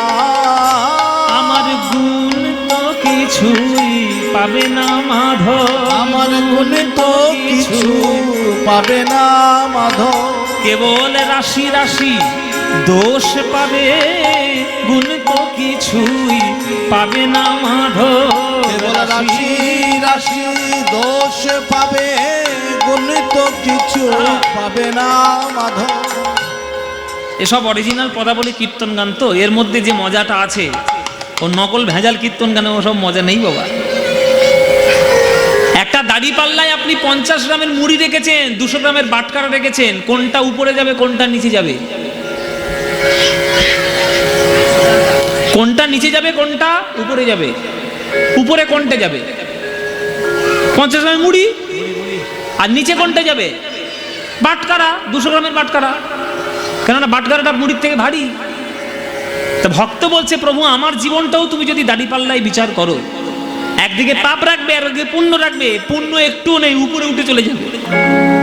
পাপ এত বেশি যে নিচে নেমে চলে এসছি আর পাপ রাখার জায়গা পাচ্ছি না। গুণ তো কিছুই পাবে না মাধব, আমার গুণে তো কিছু পাবে না মাধব। কেবল রাশি রাশি দোষ পাবে, কিন্তু গুণ তো কিছুই পাবে না মাধব। কেবল রাশি রাশি দোষ পাবে, গুণ তো কিছু পাবে না মাধব। তুহু জগন্নাথ এ জগতে কহয়সি, তু জগন্নাথ জগতে কয়সি। তুহু জগন্নাথ। বড় বড় কথা, শুধু বড় বড় কথা ছাড়া কিছু নেই। হ্যাঁ জগন্নাথ বলবি না, জগন্নাথ বলবি না একদম। আমার তোর যদি এতই টনটনে জ্ঞান, তুই খুব পাপি, তা আমাকে ডাকতেছিস কেন? কেন টনটনে জ্ঞান আছে, কাণ্ড জ্ঞান কিচ্ছু নেই। বলছে আমার জীবন পাপময়, তাই আমি তোমার চরণে এসেছি। তা তুই পাপময় হয়তো সাহস হলে কি করে তুই আমার ডাকবি? দেখ গিয়ে যা হিমালয়ের পর্বতের গুহায় কত লক্ষ লক্ষ সাধক, তারা মাথা নিচু করে পা উপরের দিকে করে তারা তপস্যা করছে, একটু পুণ্য লাভ করবে বলে, আমায় পাবে বলে। আর এত বড় সাহস, তুই পাপের ভান্ডার নিয়ে তুই আমার কাছে এসছিস আমার কৃপা পেতে? যা বাড়ি যা। এত সাহস তোর হলো কি করে? ভক্ত বলছে এই সাহসটা হয়েছে পুরীতে এসে। হ্যাঁ পুরীতে এসে, হ্যাঁ পুরীতে এসেই হয়েছে। এই তো রথ দেখতে এসে, এই রথের দিনে পুরীতে এসে সাহস আমার বেড়ে গেছে। কি করে বাড়লো? বলে জগন্নাথ আমি পুরী ধামে এসে নতুন একটা তোমার নাম খুঁজে পেলাম। এতদিন জানতাম তোমার নাম মাধব, মুকুন্দ, হরি, কৃষ্ণ, রাম, শ্যাম। এই পুরীতে এসে তোমার একটা নতুন নাম জানতে পারলাম। কি? সবাই একটাই নাম বলে বলে বেড়াচ্ছে। কি নাম বাবা? পুরীতে সবাই ভগবানের কি কি বলে ডাকবে? জয় জগন্নাথ। জগন্নাথ। তাহলে এই জগন্নাথ নামটা আমি তোমাকে প্রথম শুনলাম। তাই ছোটবেলায় পড়াশোনা করেছিলাম তো, সন্ধি বিচ্ছেদ আমার জানা আছে। তাই জগন্নাথকে যখন সন্ধি বিচ্ছেদ করলাম, দুটো শব্দ খুঁজে পেলাম, জগৎ যুক্ত নাথ, জগন্নাথ। তাহলে তুমি যদি জগতের নাথ হবে, আমি পাপী হই আর আমি পুণ্যবান হই, কৃপা করতে তো তুমি বাধ্য প্রভু। তুহু জগন্নাথ এ জগতে কহয়সি, তুহু জগন্নাথ এই জগতে কয় নহময়ী ছা জগবাই নহময়ী ছা ওগো আমি তো জগৎ ছাড়া নই হে, আমি তো জগৎ ছাড়া নই হে। তুমি যদি জগন্নাথ হবে আমি তো জগৎ ছাড়া নই হে। তুমি যদি জগন্নাথ হবে আমি তো জগৎ ছাড়া নই হে। তুমি জগতের নাথ কেন হতে গেছো প্রভু? পুরীতে এসে জানতে পারলাম তুমি জগন্নাথ। জগন্নাথ হতে গেছো কেন? জগন্নাথ যদি হয়েছ আমি পাপী হই আর পুণ্যবান হই, কৃপা তোমায় করতেই হবে, নইলে জগন্নাথ নাম নেওয়াটা তোমার উচিত হয়নি। তোমার উচিত ছিল পুণ্যনাথ, জ্ঞানীনাথ, ভালো নাথ, গুণীনাথ, এইসবগুলো নেওয়া উচিত ছিল। জগন্নাথ নাম নিয়েছো কেন? জগন্নাথ নাম নিয়েছো মানে আমাকে কৃপা করতে তুমি বাধ্য। কি বাবা, একটা আইন যখন লোকসভা থেকে পাশ হয়ে যায়, বাস্তব কথা, বাস্তব উদাহরণ দিয়ে বলছি, একটা আইন যখন লোকসভা থেকে পাশ করে যায়, যখন রাষ্ট্রপতি সই করে দেয় সেই আইনটাতে, সে আইনটা তো সবার জন্য একভাবে প্রযোজ্য। সে তুমি সরকার পক্ষে থাকো বা বিরোধী পক্ষে থাকো, আইন তো সবাইকে মেনে চলতে হবে। তাহলে তুমি যখন জগন্নাথ হয়েছ আমি তোমার জগতে পাপী হই আর পুণ্যবান হই, কৃপা তো তোমায় করতেই হবে। বলো তাহলে কৃপা করবে কিনা? তখন ভগবান বলছে, বারে বারে বা চোরের মায়ের বড় গলা, পাপী হয়ে বসে আছে আবার কৃপা করতে আমি বাধ্য। কত বড় বড় কথা বলছে। এই আমার সঙ্গে তর্ক করার অপরাধে আমি যদি আগামী জন্মে আর মানুষ করে জন্ম না দিই, তর্ক করতে পারবি? যদি গরু করে জন্ম দিই পারবি? হাম্বা করবি। কুকুর বললে ঘেউ ঘেউ করবি, আর বিড়াল বললে ঘেউ ঘেউ করবি। তর্ক করতে পারবি? মানুষ করে আর তোকে জন্ম দেব না, কি করে আমার সঙ্গে তর্ক করবি? তখন ভক্ত বলছে, হে প্রভু, যদি আমার অপরাধের ফলে আগামী জন্মে তুমি আমায় মানুষ করে জন্ম না দাও, সেই আগামী জন্মের মনের কথা এ জন্মে জানিয়ে গেলাম।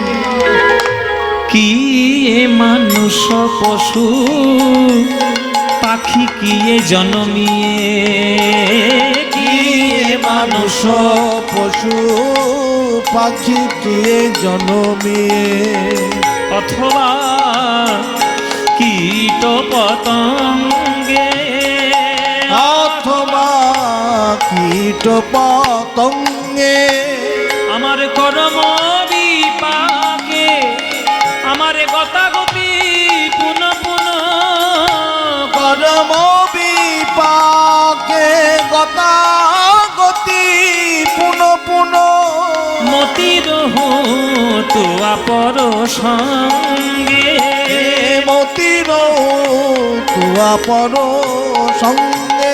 হে ভগবান, আগামী জন্মে যদি তুমি আমায় গাছপালা করে জন্ম দাও, দয়া করে আমায় তুলসী গাছ করে জন্ম দিও, যাতে তুলসীর পাতা দিয়ে তোমার চরণের সেবায় লাগি। যদি জলের প্রাণী করে জন্ম দাও, দয়া করে আমায় যেন শঙ্খ করে জন্ম দিও, মন্দিরে মন্দিরে যেন বাঁচতে পারি। যদি আমায় তুমি পাখি করে জন্ম দাও, যেন ময়ূর করে জন্ম দিতে পারো, পালক হয়ে তোমার চূড়ায় শোভাবর্ধনের কাজে লাগব। যদি কীটপতঙ্গ করে জন্ম দাও, যেন মধুমক্ষিকা করে দিও, মধু আহরণ করে তোমার চরণের সেবায় লাগব। যদি আমায় পশুকুলে জন্ম দাও, যেন গাভী রূপে জন্ম দিও, তাহলে হরিনাম সংকীর্তনে খোল হয়ে বাজাবো, আবার দুগ্ধ হয়ে তোমার প্রসাদ হব। আমি যে রূপেই জন্ম নিই না কেন প্রভু গো, যেন তোমার পদে মতি থাকে, ওই তোমার পদে মতি থাকে। আমি যে রূপেই জন্ম নিই না কেন তোমার পদে মতি থাকে, আমি যে রূপেই জনম নিই না কেন তোমার পদে মতি থাকে। যে রূপেই জন্ম নিই না কেন যেন হরি সেবা করতে পারি, যে রূপেই জন্ম নিই না কেন হরি সেবা করতে পারি, যে রূপেই জন্ম নিই না কেন হরি সেবা করতে পারি, যে রূপেই জন্ম নিই না কেন যেন মতির হতো আপর সঙ্গে, মতির তুয়া পর সঙ্গে। ভনয়ে বিদ্যাপতি অতিশয় কাতর, ভনয়ে বিদ্যাপতি অতিশয় কাতর, তরইতে ইহ ভব সিন্ধু, তরইতে ভব সিন্ধু।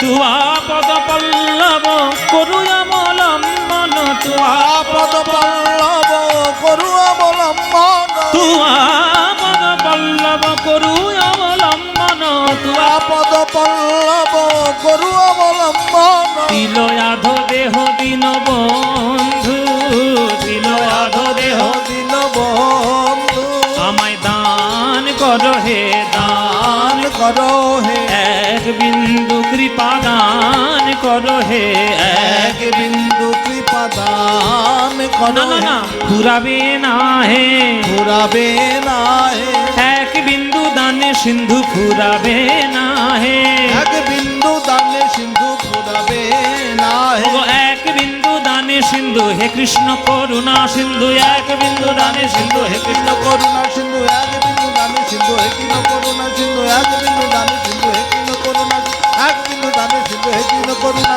এক বিন্দু দানে সিন্ধু হে কৃষ্ণ করুণা সিন্ধু।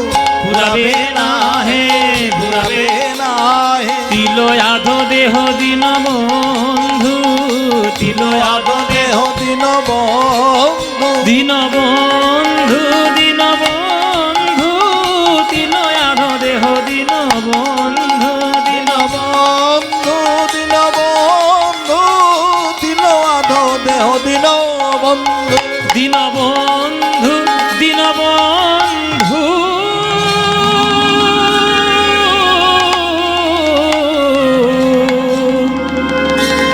তিলয়াধ দেহ দিন বন্ধু।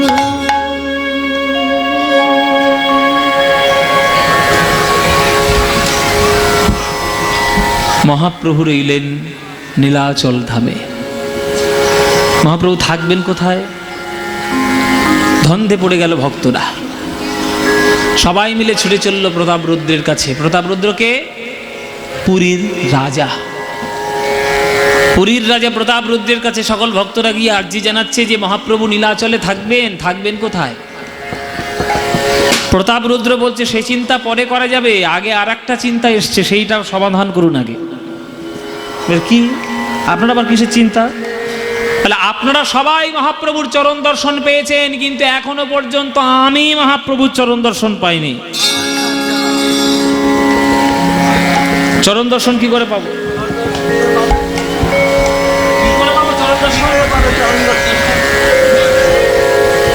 চরণ দর্শন কি করে পাবো? সার্বভৌম ভট্টাচার্য বলছে চরণ দর্শন কি করে পাবেন? ভগবান কৃষ্ণচন্দ্র গীতায় বলেছেন, यदा यदा हि धर्मस्य ग्लानिर्भवति भारत अभ्युत्थानम् अधर्मस्य तदात्मानं श्रियम्यहम् परित्राणाय साधूनां विनाशाय च दुष्कृतां धर्म संस्थापनार्थाय संभवामि युगे युगे। প্রত্যেকটি যুগে যখন ধর্মের গ্লানি দেখা যাবে, অধর্মের অভ্যুত্থান হবে, বারবারন্তরে যখন চরম সীমায় চলে যাবে, কেউ না কেউ সেটা নিভানোর জন্য আসবে। তবে এটা তো কলিযুগ। আপনারা এখন যা দেখতে পাচ্ছেন অনেক ভালো দেখতে পাচ্ছেন, এর থেকে আরো আগামী দিন আরো অনেক খারাপ আসবে। সেই খারাপ দিনের জন্য প্রস্তুতি থাকতে হবে। যা হচ্ছে এ বরং ভালো, এর থেকে আরো ভয়ানক জিনিস হবে, যেগুলো আর চারিপাশে ঘটে বেড়াচ্ছে, খবরের চ্যানেলে দেখছেন, পেপারের পাতায় পড়ছেন, আপনাদের মনে অবিশ্বাস্য হয়েছে এরকমও হয় বা এটাও হয়, বাপরে বাপ, এ তো সাংঘাতিক ব্যাপার, এ তো সামান্য। এর থেকে আরো ভয়ানক জিনিস হবে। কেন? কলিযুগের বয়স হচ্ছে 4,32,000 বছর। 4,32,000 বছরের মধ্যে সবে 5,000 বছর গেছে, এখনো বাকি আছে 4,27,000 বছর। কি হবে শুধু কল্পনা করে দিন, আপনারা কল্পনাও করতে পারবেন না, এত খারাপ অবস্থা আসবে। কিন্তু যখনই যখনই আসবে তখনই কেউ না কেউ শান্তির রাস্তা দেখানোর জন্যও আসবে। সে দাপর যুগেও এসেছিল, ত্রেতা যুগেও এসেছিল, সত্য যুগেও এসেছিল, কলিযুগেও এসছে। বাঙালিদের কাছে যিনি এসছেন তিনি হলেন আমাদের শ্রীকৃষ্ণ চৈতন্য মহাপ্রভু গৌরাঙ্গ সুন্দর। এই গৌরাঙ্গ সুন্দর যে প্রেমের বার্তা আমাদের হাতে ধরে পায়ে পড়ে দিয়েছেন, এই রকম প্রেম আর কখনো ভবিষ্যতে আমরা পেতে পারবো না। তাই মহাপ্রভুর চরণে আপনাদের যেন সেই ভক্তি, সেই শ্রদ্ধা প্রজন্মের পর প্রজন্ম যেন চলে যায়, সেটা আপনাদেরই প্রচেষ্টা করতে হবে। হঠাৎ করে আওয়াজ বাইরে বেড়ে গেল, হ্যাঁ মাইকে সাউন্ড মাইকে বেশি আসছে, ওই জন্য ফিডব্যাক আসছে। একটু কমিয়ে দাও, একটু মনিটর একটু বাড়িয়ে দাও, হ্যাঁ আর বাইরেটা একটু কমিয়ে দাও, নইলে ইকো হচ্ছে। তো হ্যাঁ, সেই প্রেম, সেই ঠিক আছে, সেই প্রেম, সেই ভক্তি, আমাদের শ্রদ্ধা নিজেদেরই রাখতে হবে। মায়েরা, বাবারা, সবাইকে বলছি, আগে ঘরটা নিজেদের ঠিক করে নিন, তারপরে বাইরের ঘরটা ঠিক করবে। আপনি নিজেই খেতে পান না, আর আপনি খুব মনে মনে ইচ্ছা, আপনি যদি 100 লোকের আপনি খাওয়াতে পারতেন, আগে নিজে খা, তারপর 100 লোককে খাওয়াবি। নিজে খেয়ে তো বাঁচ, তারপরে তো লোককে খাওয়াবি। অন্যে বাঁচায় নিজে বাঁচে ধর্ম বলে জানিস থাকে, ঠাকুর অনুকূল চন্দ্রের একটা কথা আছে, অন্যে বাঁচায় নিজে বাঁচে ধর্ম বলে জানিস থাকে। তুমি নিজেই মরে যাচ্ছ, অন্যকে বাঁচাবি কি? তাকে নিজে আগে বাঁচো, নিজের যতটুকু সংকলন আছে, নিজের যতটুকু দরকার রয়েছে পর্যাপ্ত, সেটুকু করে না, তারপরে তুমি ঘরটা বাঁচাতে যাও, বাইরেরটা বাঁচাতে যাও। তেমনি ঘরের হরিনাম আগে ঘরের মধ্যেই রক্ষা করার চেষ্টা করুন, তারপরে বাইরে গিয়ে করবে। সন্ধেবেলায় করে সিরিয়াল দেখতে বসলে তো আর হরিনাম করা হবে না। ওই আকচা পচা জিনিসগুলো ঘরের মধ্যে আবর্জনা করছেন, তাহলে তো হরিনাম হবে না। বাচ্চাগুলো সর্বক্ষণ মোবাইল দেখতে বসছে, আপনারা তো বারণ করতে পারছেন না, তাহলে তো হবে না। ধর্মটা শুরু হবে তো বাড়ির থেকে। আপনি নিজেই যদি ধর্মটা পালন না করেন, আপনার ছেলেপুলে কি শিখবে? আপনি নিজেই বাবা মাকে কখনো প্রণাম করেননি চরণে ধরে, আপনার ছেলে মেয়ে আপনার চরণে কি প্রণাম করবে? তাই আপনি আচরি ধর্ম অপরে শিখায়। আগে নিজে করুন, আগে ভালো করে, তারপরে লোককে শিক্ষা দেন। সেই জন্যে ধর্মটা, গৌরাঙ্গকে, হরিনামকে নিজের ঘরের মধ্যেই আগে রক্ষা করুন, তারপরে আপনার আশেপাশের যারা সৎ মানুষ আছে তাদের মধ্যে প্রচার করে দিন। কেননা গৌরাঙ্গ মহাপ্রভু যে প্রেমটা নিয়ে এসেছেন, এই প্রেম আর আসবে না, কিন্তু আর আসবে না, আর জীবনে কখনো আসবে না। ভাগ্য ভালো, এই বাঙালির ভাগ্যে নদিয়ার বুকে নবদ্বীপের মাঝে একটা ছেলে জন্ম নিয়েছে, যার জন্য হরে কৃষ্ণ নাম সারা পৃথিবী বলতে পারছে, সারা পৃথিবী বলতে পারছে। উপস্থিত সকল গৌর ভক্তবৃন্দের চরণে আমার কোটি কোটি দণ্ডবৎ প্রণাম। আমার সকল গুরু বৈষ্ণবের চরণে, গুরুবর্গের চরণে আমার শত সহস্র কোটি দণ্ডবৎ প্রণাম। এই বহরুল গ্রামের এই দুর্গা মন্দির প্রাঙ্গণে আজ রথযাত্রা উপলক্ষে এই হরিনাম সংকীর্তনের আয়োজন আজ হচ্ছে। আপনারা গৌরাঙ্গ ভক্তবৃন্দগণ সবাই একত্রিত সমবেতভাবে আজকের কীর্তন গান শ্রবণ করার জন্য এসেছেন। কলিযুগের কাছে, আমাদের মতো হতভাগ্য জীবের কাছে ঈশ্বরকে পাওয়ার রাস্তা একমাত্র হরিনাম, তাছাড়া উপায় নেই। সেইটি জনে জনে চরণ ধরে বোঝানোর জন্য এসেছিলেন স্বয়ং ভগবান, এটা আমাদের বিশ্বাস।